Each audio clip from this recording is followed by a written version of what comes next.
ભાવનગર જિલ્લાના મહુવા તાલુકાના ગાંધીબાગ વિસ્તારમાં થયેલી શરી હુમલા ઘટનાને લઈને પોલીસ સખત એક્શનમાં આવી છે। આરોપીઓને ઝડપી પાડી ઘટના સ્થળે રિકન્સ્ટ્રક્શન કરવામાં આવ્યું। ડીવાયએસપી રીમાબા ઝાલા અને એસ.કે. સોલંકીના માર્ગદર્શન હેઠળ શહેરના વિશેષ ડ્રાઈવર ફૂટ પેટ્રોલિંગ અને સઘન ચેકિંગ હાથ ધરવામાં આવ્યું છે। પોલીસે વાલીઓને પણ ચેતવણી આપી છે કે બાળકોને હથિયારોથી દૂર રાખે, નહીં તો કડક કાર્યવાહી થશે।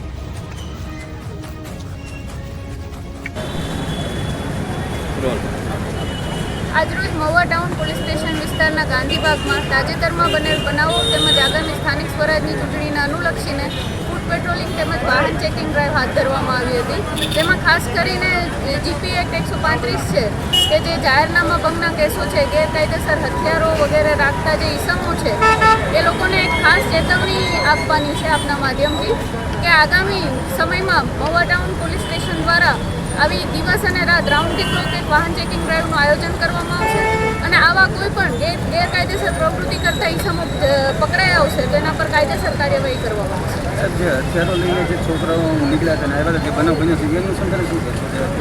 હાજી, ગઈકાલે ગાંધીબાગમાં એક બનાવ બન્યો હતો। એ અનુસંધાને હાલ પોલીસે તપાસ હાથ ધરી છે અને કુલ 4 આરોપી પૈકી 2ની પોલીસે 24 કલાકની અંદર ધરપકડ કરી લીધી છે અને બાકી 2ની તપાસ હાલ ચાલુ છે।